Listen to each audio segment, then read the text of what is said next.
the world is also keeping an eye on some pretty serious and at times rather salacious legal cases. Our favorite defense attorney and TV legal analyst, Seattle's Anne Bremner, is back to weigh in on a few cases that the public seems fixated on. Welcome back. Thanks I love when you're on. I love being here. Thanks for having me.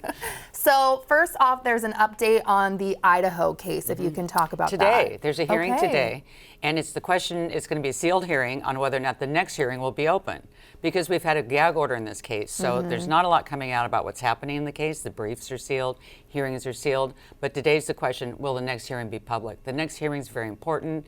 It deals with discovery violations, motions from the defense, and it's kind of complicated, but they're basically saying the prosecutor isn't giving us everything, and I think they're going to use that to try and strike the death penalty, like happened in the Colt mom case.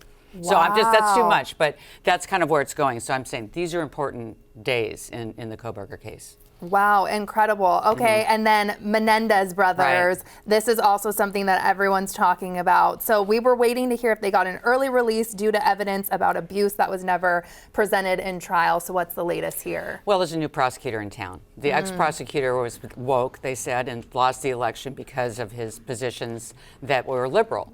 And he's the one that said, let's get him resentenced. Let's do early parole, apparently, or something like that, because of their young age at the time of the crimes. But he's not the prosecutor.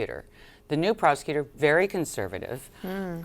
He's not stated his position yet about whether or not he would advocate for their release or some kind of parole hearing. That's yet to be seen. The judge gave that prosecutor more time, talk to the family, review all the records, and come up with a position. So the Monsters show sure stirred up some interest, right? It really did. But it's kind of in limbo. It seemed to be a done deal for them to get out before, but there's a new sheriff in town, new DA in town.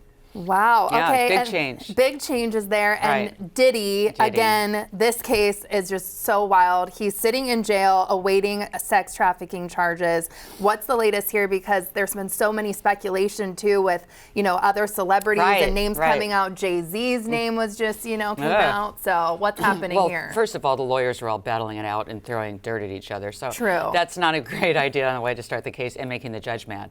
But the fact is, Jay-Z is a big name, and there could be other big names as long as this case continues to trial. Remember in Epstein, he took his own life or was killed or whatever people say.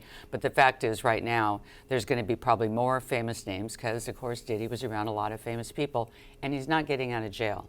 So you don't think there's any way? Yeah, he's not. Sitting in jail. He doesn't even have a right to bail, really, with the underage allegation of sex, trafficking, things like that. He's tried and failed to get out of jail. And he'll fail if he tries again, I think.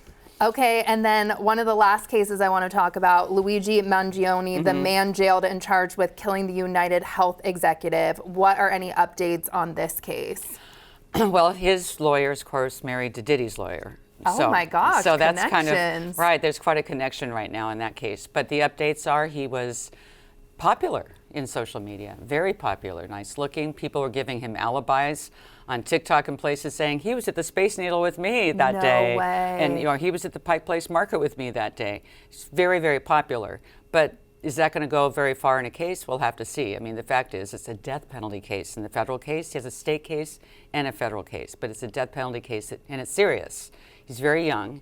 He's got a supportive family. Apparently, he was Ivy League. He went to a private school. He was valedictorian, very smart. But is there a mental defense here? I mean, it seems like he went from one part of his life to a completely different part of his life. Fell off the grid. Family couldn't even find him, and then he ends up with this crime.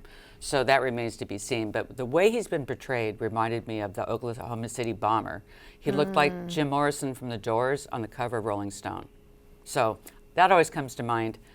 Do you glamorize somebody like this? He has been glamorized, but the other side is he took somebody's life and he's up for the death penalty. Serious case. Serious case. And like you were saying, he was all over social media, sometimes, shirtless. Everyone was saying how good looking he was. I know. And really, I guess with all these cases, the public even either finds all these cases that they're attractive or the popularity around that. Right. So does that help the case? It's huge. I mean, in these days of social media, people make up their minds immediately, as we know. And there's a study that says with jurors, like 80% of jurors make up their minds in the opening statement of a trial and never change their mind regardless of the evidence.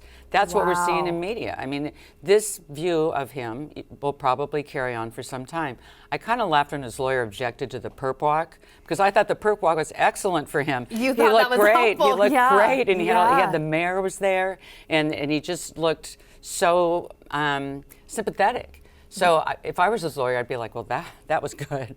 But, and that's what I want to know. right. Is this something too that you would kind of welcome? Like, does this play into like the popularity and attractiveness that would help a defense attorney's case? Well, absolutely. And I think, jurors, we're all human. I mean, lawyers are human too, believe it or not.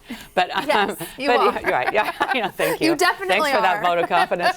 But I think that, I mean, he's very, very popular, and you don't hear people saying he's like Diddy, do you? I mean, true. He's not vilified like Diddy. He's kind of on the opposite side of the spectrum, at least right now. But sure, it's helpful.